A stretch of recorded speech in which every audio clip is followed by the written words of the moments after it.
Discussions in Depth Psychology is powered by Pacifica Graduate Institute. Your host is Bonnie Bright. Hello, everyone, and welcome to Discussions in Depth Psychology, which is powered by Pacifica Graduate Institute. I'm Bonnie Bright, and as you may know by now, if you're following this series offers a chance for you to meet and to get to know some of the individuals who are doing some really important work in the field of depth psychology and really extending depth psychology in the world. And today my guest is Adriana Attento, who is a therapist and a clinician who's living and working in Southern California. Welcome, Adriana. I'm so happy to have you with me. Thank you, Bonnie. Really great to be here. Well, you truly are one individual that I know of who is very much using your degree that you received at Pacifica to extend depth psychology in the world and to provide a really amazing service to those individuals who need it. So we're going to dig into all of that, but first let me just share a little bit more about your background with everybody. Great.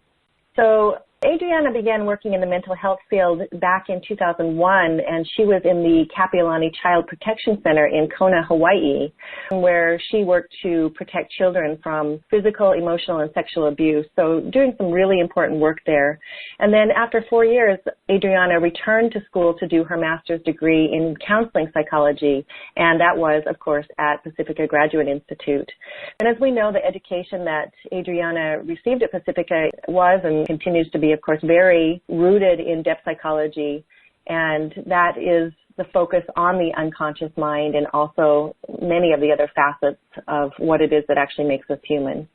And Adriana notes that her experience at Pacifica also helped her to begin to understand some of her own really transcendent experiences that she had had with dreams, with imagination, and with meditation.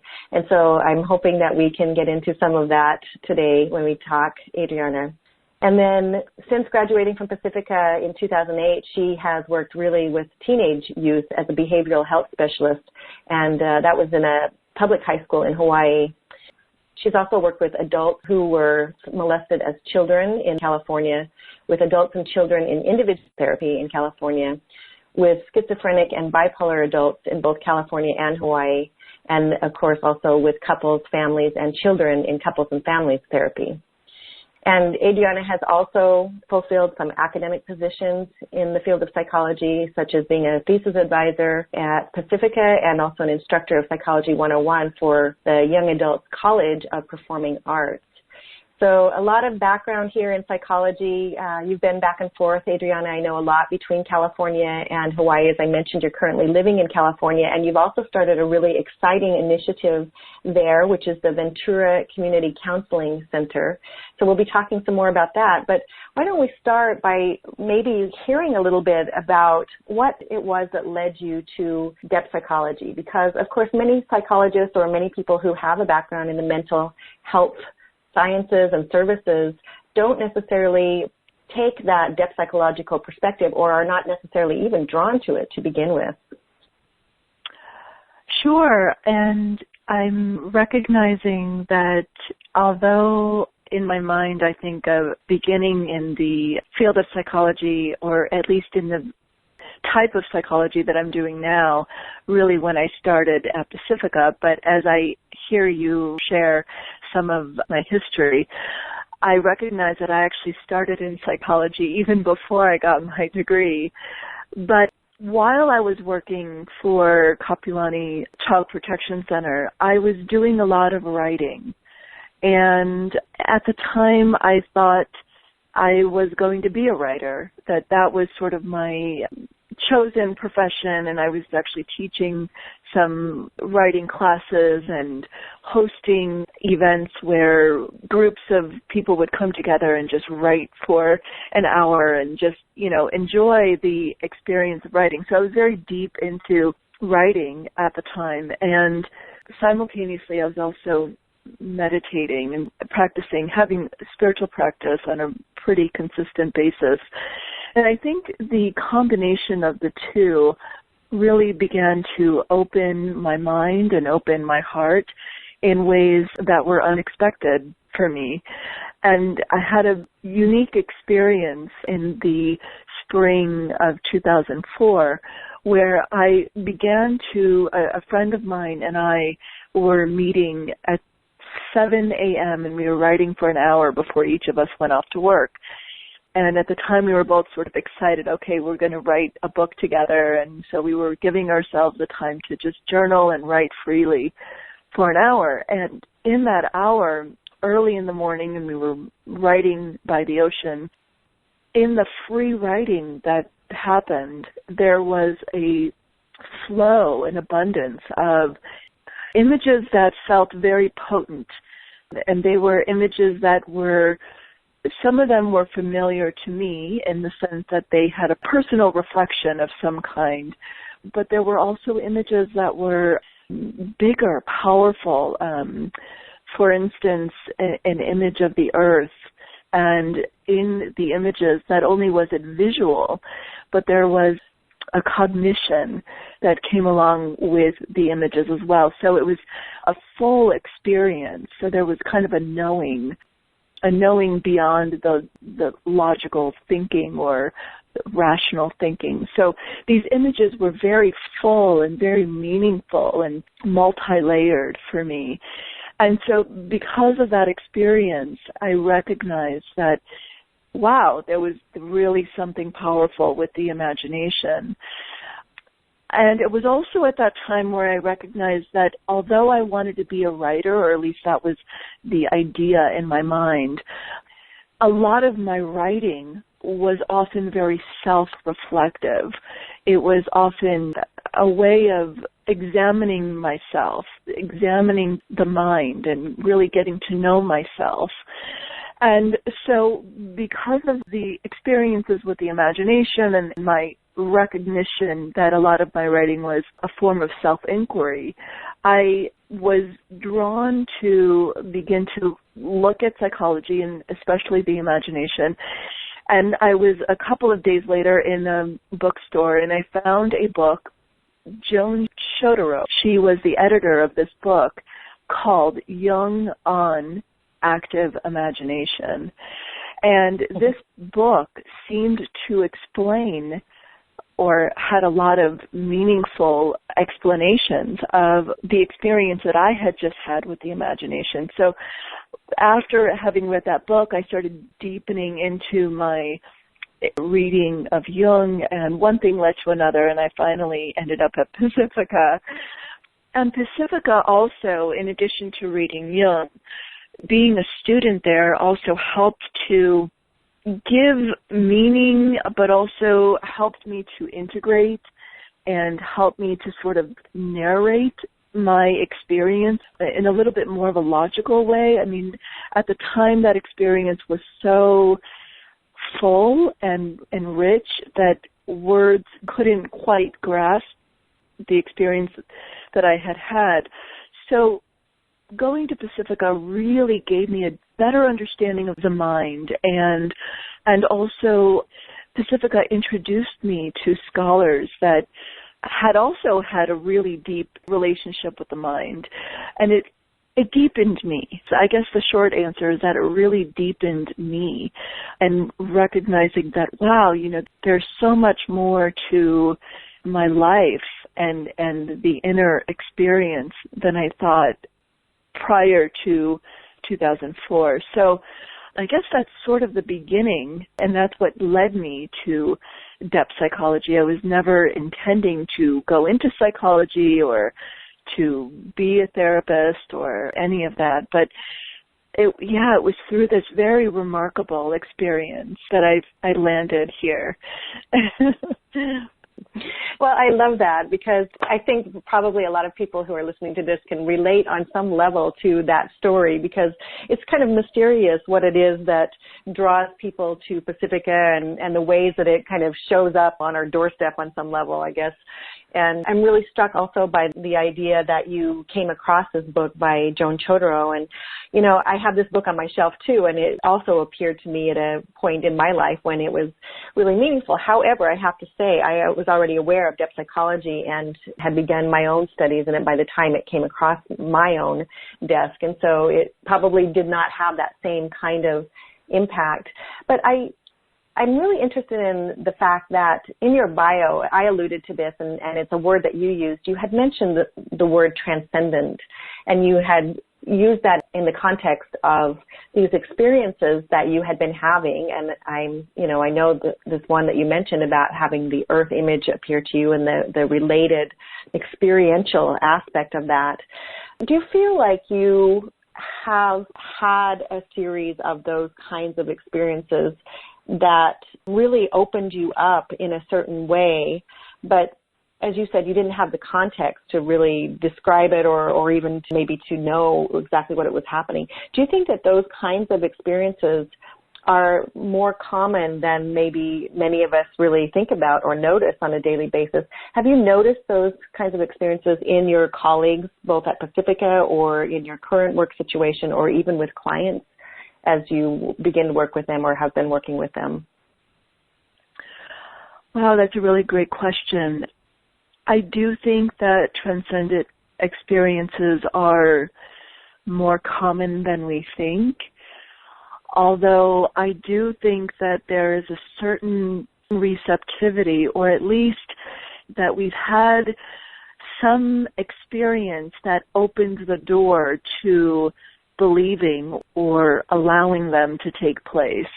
And I say that because I think about my life right now, and my life is pretty filled with non-transcendent experiences. I'm quite busy and have a to-do list that, can get long sometimes. So I do think that there are certain times in our lives where we may not have those experiences for whatever reason. We might be more rooted in the day-to-day. We might be more really needing to take on responsibility. But I think that once we begin to have experiences that open us up to the possibility, for instance, meditation, yoga, regular practices of creativity, even regular exercise, and lots of movement, I think that there are certain experiences that begin to open us up to having a transcendent experience. So yes, it is common, more common than we think, but I think that there are things that we do that help prepare us to have those experiences.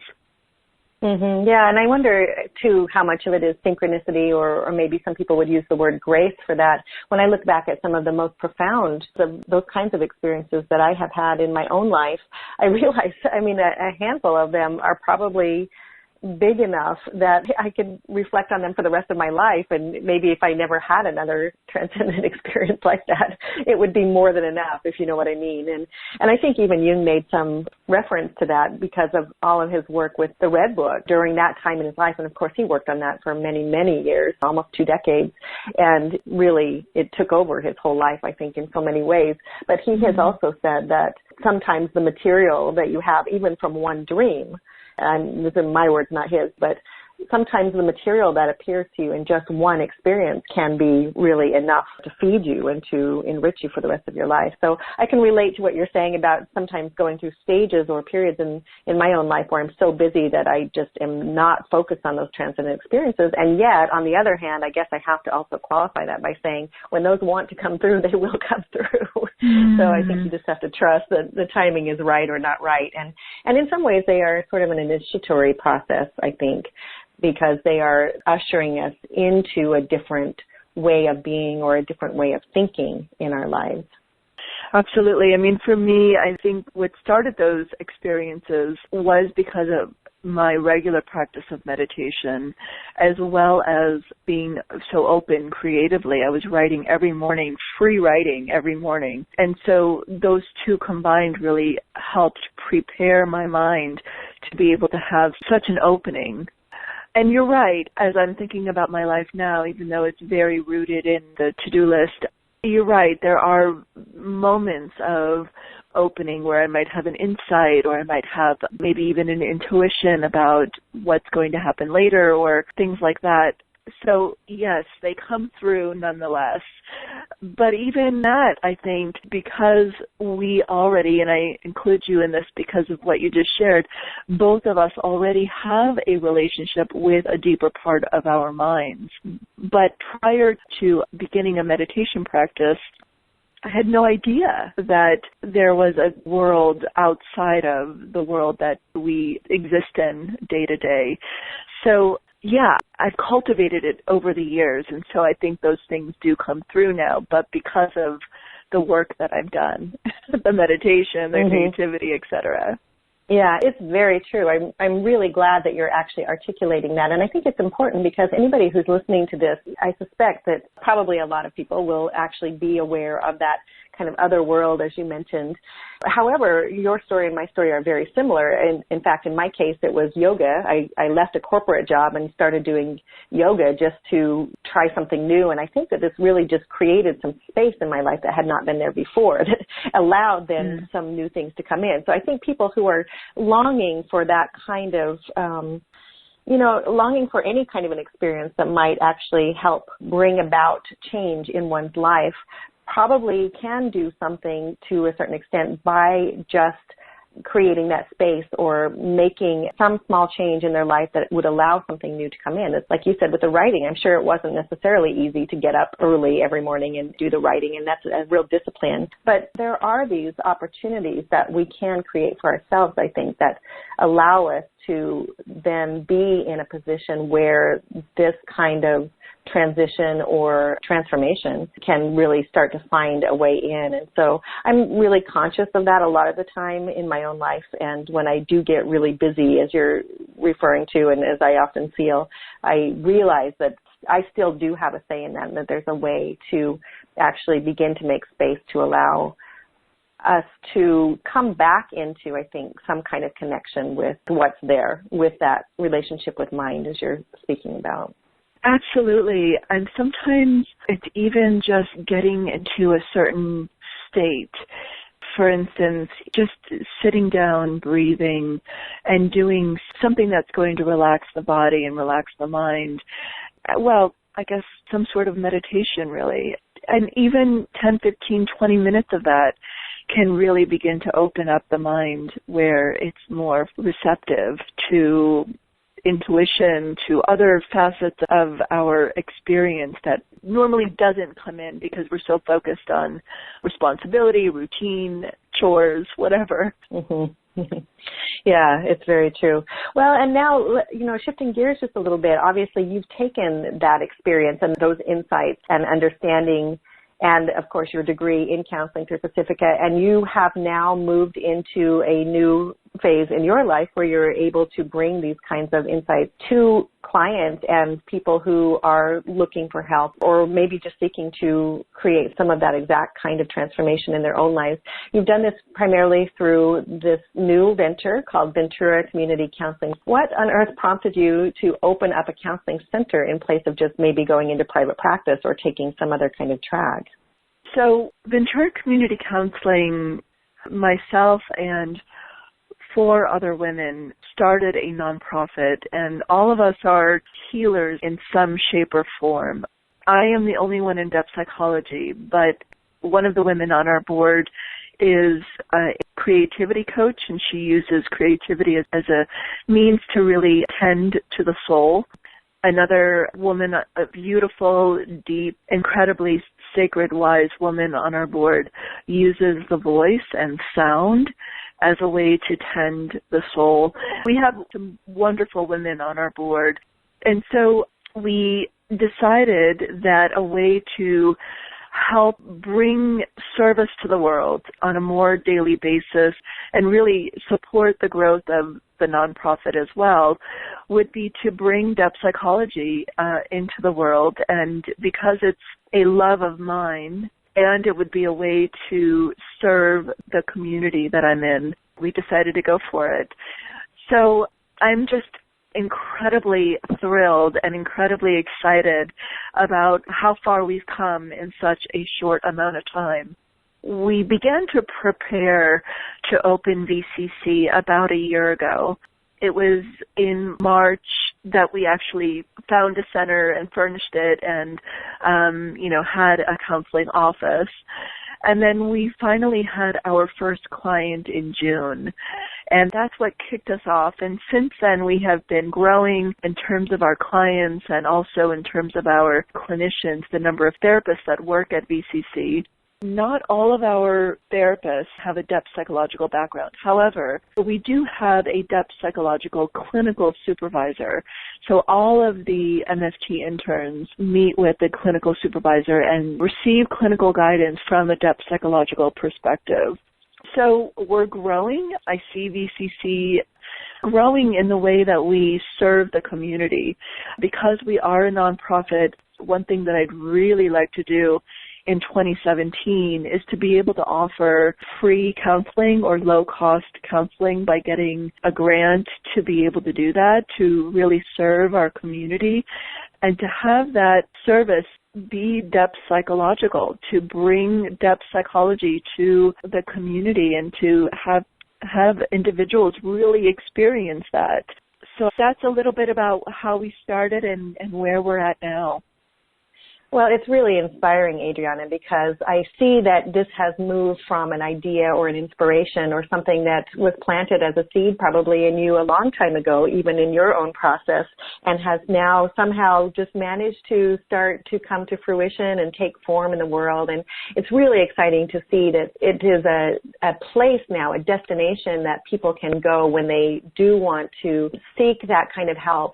Now, this might not be a fair question, but I have to ask you anyway, because obviously you see the value in depth psychology, and you've mentioned several times that it is a depth psychology-oriented center. Again, my words, not yours, but it's pretty clear that you have that focus on it. If you had to articulate what it is that you think is the benefit of actually taking a depth psychological approach for healing and for serving clients, how would you describe the benefits of that? That's a really great question. I would have to say that depth psychology can introduce someone to other parts of who they are, other facets of themselves that they may not have otherwise taken into consideration or really reflected on. So for instance, let's say I'm working with a client and they're struggling with something, and they come into the office and they say, wow, I just had a really powerful dream last night. Or even if they don't say that it was powerful, but they just happen to mention their dream, I might be able to work with that client and that dream in a way that facilitates their own reflection of their dream life in a new way. And for them to be able to take those images from their dream, and not only from their dream, but perhaps an image might arise in their mind even in their waking life, that they might incorporate into their reflection of themselves, reflection of their life. And even for someone who perhaps isn't self-reflective, doing something like that can at least begin a process of self-reflection, which I think is so necessary for healing, to at least begin a relationship with the mind. So those are some things that I think are benefits of working with a clinician who has a depth psychological approach. Yeah, it's interesting that you come back to that self-reflection piece of it, because this is something that you started with in your own story when we began our conversation. And so I can definitely see this theme that seems to be emerging and of course is very important to depth psychology, and that is this whole idea of sort of uncovering those other layers of ourselves, as you said, to discover or uncover those parts of ourselves that we really don't know well or that we are unconscious of, and then of course being able to start integrating that. I know that the mission of VCC, Ventura Counseling Center, is to facilitate psychological and spiritual growth and wellness. And of course, part of that is that you hope to facilitate in your clients a deeper relationship with the mind. What do you mean when you mention that?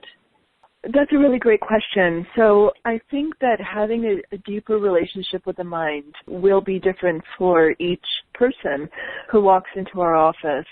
For some, it might be simply having a therapeutic experience where perhaps for the first time they're feeling seen and heard and understood, and they're perhaps for the first time also having an experience where they're reflecting on themselves, looking inward or looking at some of their choices or looking at their life in some way. Just by doing that, that can already be having a deeper relationship with the mind. For others, they may already have a lot of insight and awareness about their life.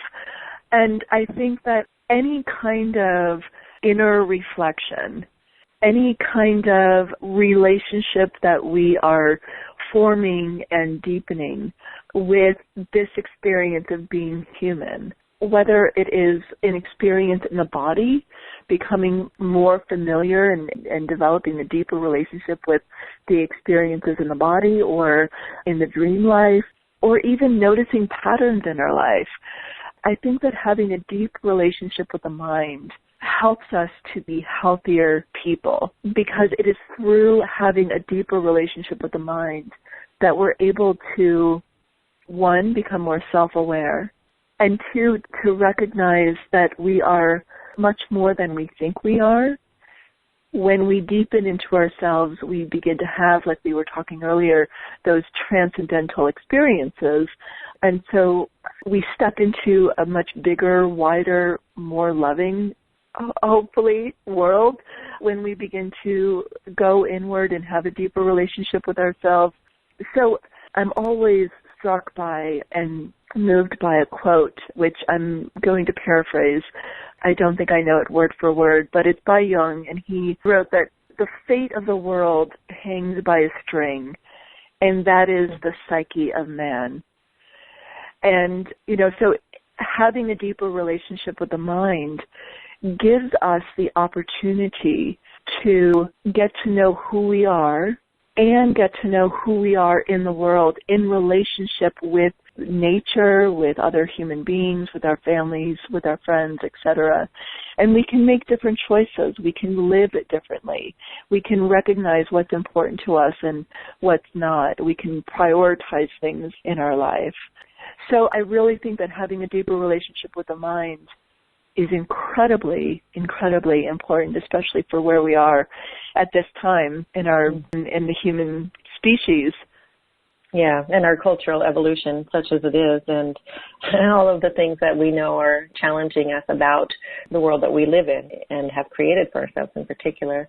And I love this word mind. I think that it's a word that we use that probably means different things to different people, but of course I can't help but connect it with soul as well. And so this idea of having a deeper relationship with our own soul begins to take on more meaning when you talk about the ways in which we can do that. So it's really beautiful. I just love what you're doing, Adriana. I think that the center is really an important initiative. I'm thrilled to hear that it's a nonprofit and that you are looking for ways to serve more people who are in need of that. Is there more to the nonprofit piece of it that you are developing or hoping to develop? Yes.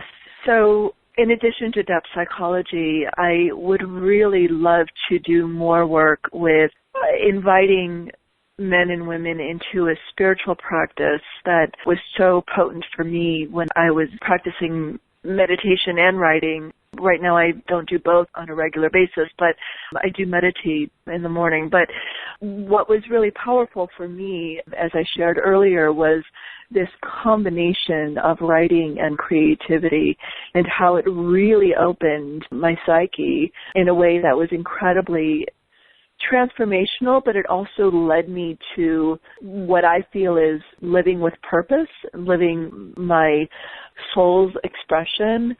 And so what I'd like to do more of is bring a particular spiritual practice, a combination of meditation and creativity, out to the world.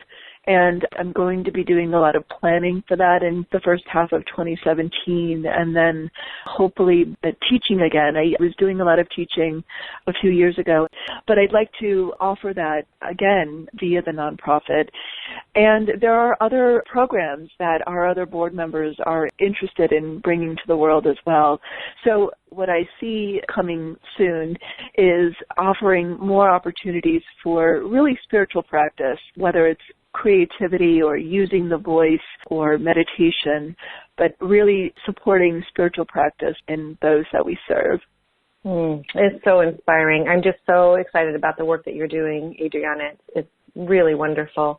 I've been talking to Adriana Attento, who is a therapist and a clinician in Ventura, California, and of course she is launching, or has launched, I should say, the Ventura Community Counseling Center, and you can find more information about that at venturacommunitycounseling.com.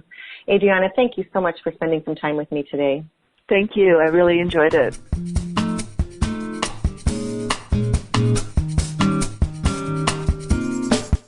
You've been listening to Discussions in Depth Psychology, powered by Pacifica Graduate Institute with host Bonnie Bright.